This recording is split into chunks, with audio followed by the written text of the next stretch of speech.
Hello friends, learning के एक और वीडियो में आपका स्वागत है। फ्रेंड्स, अभी मार्केट में गिरावट का सिलसिला जारी है एंड अभी जैसा कि मार्केट अप्रॉक्स 10% से ज़्यादा करेक्ट हो चुका है, तो यहाँ पर इन्वेस्टर्स के लिए एक बहुत ही अच्छी अपॉर्चुनिटी बनी हुई है। और अभी मार्केट में अनसर्टेनिटी बनी रह सकती है क्योंकि बहुत सारे ग्लोबल इवेंट्स अभी अनसर्टेन हैं, जिसमें से ज़्यादातर तो डोनाल्ड ट्रंप की प्रेसिडेंसी से जुड़े हैं, लाइक रशिया यूक्रेन वॉर, जिसके बारे में ट्रंप ऑलरेडी क्लियर कर चुके हैं कि वो इसको बंद करवाएंगे। And then China and America का ट्रेड वॉर भी ट्रंप के आने से फर्दर एस्केलेट हो सकता है और दोनों इवेंट्स का हमारे इंडियन इकोनॉमी पर बहुत ही बड़ा पॉजिटिव इम्पैक्ट होने वाला है। लेकिन ये इवेंट्स ट्रंप के अपने प्रेसिडेंशियल टर्म शुरू करने के बाद आने वाले हैं, जो कि 20 जनवरी 2025 से स्टार्ट होना है। मींस तब तक मार्केट हमें ऐसे ही वॉलेटाइल देखने को मिल सकता है एंड फॉरेन इन्वेस्टर्स भी इस दौरान हैवी बाइंग से बचेंगे। हालांकि अभी रिसेंट में ही CLSA एंड मूडीज ने हमारे इंडिया की रेटिंग बढ़ा दी है और इसको ओवरवेट बताते हुए 20% तक का एलोकेशन करने की एडवाइस दी है, जिससे हम समझ सकते हैं कि ये हमारे इंडियन मार्केट के लिए कितने ज्यादा बुलिश हैं। लेकिन कुछ जियोपॉलिटिकल मूव की वजह से ये अभी मार्केट से दूरी बनाए हुए हैं, बट कुछ ही दिनों में ये सेंटीमेंट बदलने वाला है एंड जब प्रेजेंटली चल रहे वॉर्स बंद हो जाएंगे तब ग्लोबली इन्फ्लेशन कंट्रोल किया जा सकेगा। एंड अगर इन्फ्लेशन मैनेजेबल रेंज में आएगा तो हम ग्लोबली सेंट्रल बैंक्स के द्वारा रेट कट्स की भी उम्मीद कर सकते हैं, जिससे मार्केट में लिक्विडिटी बढ़ जाएगी एंड उस टाइम मार्केट में एक अच्छा बुलिश मोमेंटम देखा जा सकता है। लेकिन इन सब के लिए ट्रंप का ऑफिशियल टर्म स्टार्ट होना एक की फैक्टर साबित होगा। इसलिए ऐसे टाइम पर जब मार्केट करेक्शन की वजह से क्वालिटी स्टॉक्स अच्छे प्राइस पर अवेलेबल हैं, तो इस समय इनको एनालाइज कर इन्वेस्टमेंट के बारे में जरूर सोचना चाहिए। एंड आज के इस वीडियो में हम कुछ ऐसे ही स्टॉक्स डिस्कस करने वाले हैं, इसलिए वीडियो को बिना स्किप किए पूरा एंड तक जरूर देखिए। एंड फ्रेंड्स, अगर आपने चैनल पर फर्स्ट टाइम विजिट किया है तो चैनल को सब्सक्राइब करने के साथ साथ बेल आइकन पर क्लिक करके ऑल पर क्लिक कर दीजिएगा, ताकि आगे आने वाले सभी इंपॉर्टेंट वीडियोस की टाइमली नोटिफिकेशन आपको मिलती रहे। एंड फ्रेंड्स, वीडियो सिर्फ और सिर्फ एजुकेशनल पर्पज के लिए है, ये कोई भी बाइंग या फिर सेलिंग रिकमेंडेशन नहीं है। इसलिए किसी भी स्टॉक में इन्वेस्टमेंट करने से पहले खुद की स्टडी जरूर करें और इन्वेस्टमेंट अपने रिस्क पर ही करें। तो चलिए मूव करते हैं आज के अपने स्टॉक्स पर। आज के वीडियो का हमारा पहला स्टॉक है भारत डायनेमिक्स लिमिटेड, जिसको हम इन शॉर्ट BDL के नाम से भी जानते हैं। और कंपनी के मार्केट कैप की बात करें तो कंपनी अभी अप्रॉक्स 35,000 करोड़ के मार्केट कैप वाली एक मिड कैप टाइप की कंपनी बन चुकी है। वहीं अगर हम इसके रिटर्न की बात करें तो पिछले एक साल में इसने 66% के रिटर्न और पिछले 5 साल में 446% के रिटर्न बनाकर दिए हैं। और मार्च 2018 में लिस्टेड होने के बाद इसने अब तक 390% के रिटर्न बनाकर दिए हैं। हालांकि इस दौरान हमें कंपनी में कई सारे अप्स एंड डाउन्स देखने को मिले हैं, लेकिन ओवरऑल परफॉर्मेंस देखा जाए तो कंपनी ने काफी कमाल का दिखाया है। ये गवर्नमेंट ऑफ इंडिया एंटरप्राइजेज है और इंगेज्ड है in the business of manufacturing of guided missiles and allied defence equipment. 1970 में कंपनी स्टेबलाइज हुई थी, तब से लेके अब तक मोस्ट सक्सेसफुल डिफेंस प्रोजेक्ट इसने कंप्लीट किए हैं, जिसमें हमें कई पॉपुलर मिसाइल प्रोग्राम देखने को मिलते हैं, जैसे कि पृथ्वी, आकाश, अग्नि एंड मैनी मोर। इसके अलावा company anti tank guided missiles, surface to air missiles, under water weapons की भी मैन्युफैक्चरिंग करती है। और ये इंडिया की ओनली मिसाइल मैन्युफैक्चरिंग कंपनी है जिसके प्रोडक्ट पोर्टफोलियो में हमें वेरियस टाइप्स ऑफ मिसाइल देखने को मिलते हैं, जो कि हमारी Indian navy, army and air force द्वारा इस्तेमाल की जाती हैं। कंपनी का स्टॉक PE अभी 63.4 का है, जो कि इसके इंडस्ट्री PE के बराबर ही है। और इसके ROC 24.2% एंड ROE 17.9% का है।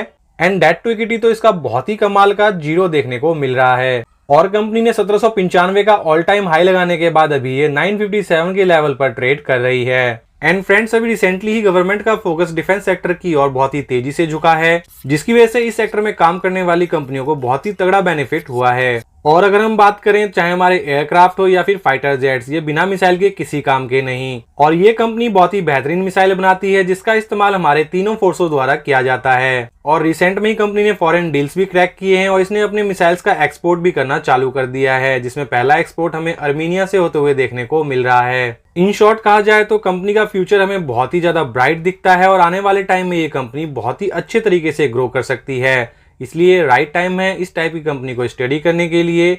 और अगर हम इसका शेयर होल्डिंग पैटर्न देखें तो ये भी वेल बैलेंस्ड दिखता है। प्रमोटर के पास 74.93% के स्टेक हैं, FII के पास 2.94% के स्टेक और DII के पास 8.46% के स्टेक हैं। और इतने अच्छे रिटर्न्स देने के बाद अभी ये कंपनी अप्रॉक्स 45% के बढ़िया करेक्शन पर अवेलेबल है। तो यहाँ से हमें इसके बिजनेस को एनालाइज करते हुए ही कोई भी इन्वेस्टमेंट डिसीजन लेना चाहिए। आज के वीडियो की हमारी सेकंड कंपनी है रतन इंडिया एंटरप्राइजेज लिमिटेड, जो कि अप्रैल 2021 में लिस्टेड होने के बाद तब से लेके अब तक अप्रॉक्स 1000% के रिटर्न प्रोवाइड कर चुकी है। और ये रिटर्न हमें इनिशियल स्टेज में ही देखने को मिल रहे हैं और हम देख सकते हैं इनिशियल स्टेज में जब कंपनी लिस्टेड हुई थी तब इसने 1000% से भी ज्यादा के रिटर्न्स प्रोवाइड करके दिए थे। हालांकि उसके बाद हम इसमें गिरावट देख सकते हैं और हम देख सकते हैं अभी ये कंपनी एक ही रेंज में ट्रेड कर रही है और अभी ये अपने सपोर्ट पर अवेलेबल है। रतन इंडिया ग्रुप की ये फ्लैगशिप कंपनी इंगेज्ड है in the business of e commerce, electric vehicle and drones. इसके अलावा कंपनी अलग अलग सेगमेंट में डिफरेंट ब्रांड नेम से अपने बिजनेस को रन करती है, जैसे कि ई कॉमर्स में ये कोकोब्ली और नियो ब्रांड के नाम से,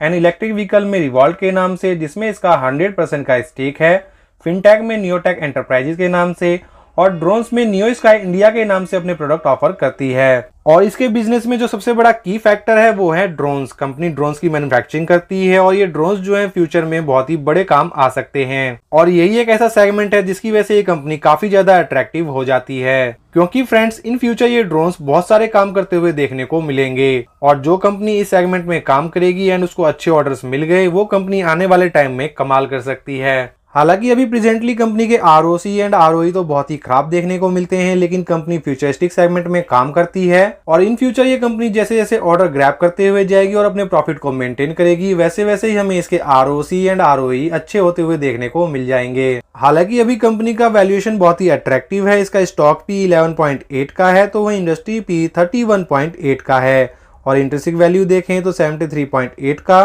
और करंट प्राइस है 61.1 का। यानी कि कंपनी अपने इंडस्ट्री पी के अकॉर्डिंग और इंट्रिंसिक वैल्यू के अकॉर्डिंग दोनों ही पैरामीटर्स पे हमें बहुत ही अट्रैक्टिव देखने को मिल रही है। एंड फ्रेंड्स, किसी भी स्टॉक को चूज करने का मेन क्राइटेरिया हमारा उसका बिजनेस होना चाहिए। अगर किसी भी कंपनी के बिजनेस में दम है तो आने वाले टाइम में उसके पैरामीटर्स कैसे भी हों वो इम्प्रूव ही होंगे। और अगर हम इसके P&L पे फोकस करें तो इसके नेट प्रॉफिट पहले नेगेटिव हुआ करते थे, यानी कि कंपनी पहले एक ह्यूज लॉस मेकिंग कंपनी हुआ करती थी, लेकिन जैसे ही गवर्नमेंट की तरफ से इस सेक्टर को सपोर्ट मिला इस कंपनी ने भी टर्न अराउंड करते हुए आज प्रॉफिटेबल हो चुकी है। कंपनी के शेयर होल्डिंग पैटर्न को देखें तो प्रमोटर के पास अप्रॉक्स 75% के स्टेक है, FI के पास 4.83% के स्टेक और DI इसमें नेग्लिजिबल हैं। और अभी अगर इसके टॉप से कैलकुलेट करें तो ये अप्रॉक्स 33% के बढ़िया करेक्शन पर अवेलेबल है। एंड फ्रेंड्स, अगर आपको इसका बिजनेस अच्छा लगता है और अगर आपको लगता है कि इन फ्यूचर ये कंपनी बढ़िया परफॉर्मेंस कर सकती है देन आप इसको डीपली एनालाइज करते हुए कोई भी इन्वेस्टमेंट डिसीजन प्लान कर सकते हैं। हमारी थर्ड कंपनी है हरिओम पाइप्स इंडस्ट्रीज लिमिटेड, जिसका मार्केट कैप अप्रॉक्स 1700 करोड़ रुपए का है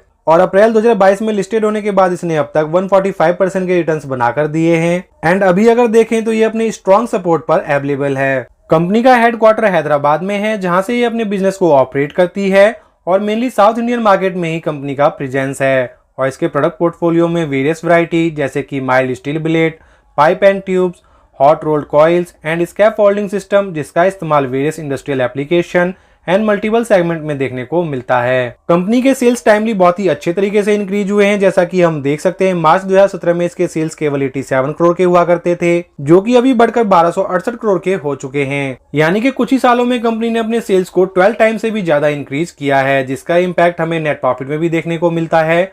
जो इसके नेट प्रॉफिट मार्च 2017 में केवल 2 करोड़ के हुआ करते थे वो आज की डेट में 60 करोड़ पे पहुंच चुके हैं और साथ ही इसके सेल्स एंड नेट प्रॉफिट में हम काफी कंसिस्टेंसी देख सकते हैं। इसके नेट प्रॉफिट हमें कंटिन्यूअसली बढ़ते हुए ही देखने को मिल रहे हैं, जिससे ये पता चलता है कंपनी बहुत ही अच्छा बिजनेस कर रही है और अपने नेट प्रॉफिट को एक कंसिस्टेंट रखने में कामयाब है। हालांकि कंपनी के ऊपर हमें बोरिंग्स देखने को मिल रहे हैं 336 करोड़ के, साथ ही इसका रिजर्व जो है 519 करोड़ का है। इसके अलावा कंपनी का शेयर होल्डिंग पैटर्न भी बहुत ही हेल्दी देखने को मिलता है। प्रमोटर के पास 57.15% के स्टेक है, FI के पास 9.55% के स्टेक और DI इसमें नेग्लिजिबल 0.38% है और इसको भी अगर हम टॉप से कैलकुलेट करें तो ये भी अप्रॉक्स 35% के करेक्शन पर अवेलेबल है और इतने बड़े बड़े लेवल के करेक्शन हमें बहुत ही अच्छी अपॉर्चुनिटी प्रोवाइड करते हैं, तो इस टाइम पे हमें इन कंपनियों को जरूर एनालाइज करना चाहिए। आज की हमारी फोर्थ एंड लास्ट कंपनी है रेडगेन ट्रैवल टेक्नोलॉजी लिमिटेड, जिसने दिसंबर 2021 में लिस्टेड होने के बाद अब तक 107% के रिटर्न्स बनाकर दिए थे। हालांकि इनिशियल स्टेज में हम देख सकते हैं इसमें कोई भी रिटर्न्स नहीं बने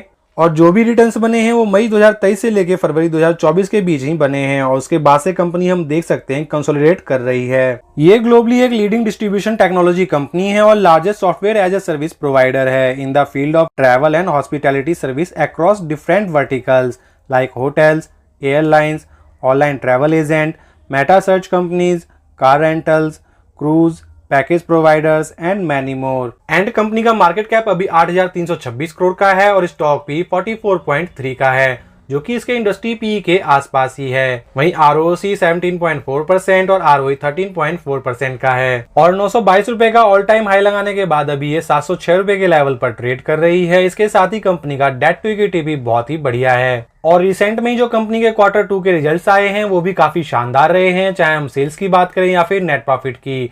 दोनों में हमें year on year and quarter on quarter काफी अच्छी परफॉर्मेंस देखने को मिली है। वहीं अगर हम इसके पीएनएल को देखें तो वो भी काफी स्ट्रॉन्ग है, चाहे हम बात करें इसके सेल्स की या फिर नेट प्रॉफिट की। जो नेट प्रॉफिट मार्च 2020 में नेगेटिव में चले गए थे उसको इंप्रूव करते हुए आज की डेट में ये 188 करोड़ रुपए ले आई है। और क्योंकि ये ट्रैवल सेगमेंट में काम करने वाली कंपनी है इसलिए कोविड के फेज में ये हमें लॉस में जाते हुए देखने को मिली थी और जैसे ही रेस्ट्रिक्शंस रिलीज हुए वापस से ये कंपनी प्रॉफिटेबल हो गई। कंपनी के ऊपर डेट ना के बराबर है और रिजर्व बहुत ही बढ़िया 1546 करोड़ का है। कंपनी का बिजनेस एवरग्रीन होने की वजह से इसका शेयर होल्डिंग पैटर्न भी हमें काफी स्ट्रॉन्ग देखने को मिलता है। प्रमोटर के पास 48.22% के स्टेक हैं, FII के पास 10.21% के स्टेक और DII के पास 20.56% के स्टेक हैं। एंड अभी अगर हम इसके टॉप से कैलकुलेट करें तो ये अप्रॉक्स 22% के करेक्शन पर अवेलेबल है, जो कि केवल और केवल मार्केट में आए प्रेशर की वजह से ही है, क्योंकि कंपनी का पीएनएल काफी स्ट्रॉन्ग है और जो Q2 के रिजल्ट्स आए हैं ये भी काफी शानदार हैं। बावजूद इसके भी कंपनी में हमें प्रेशर देखने को मिल रहा है।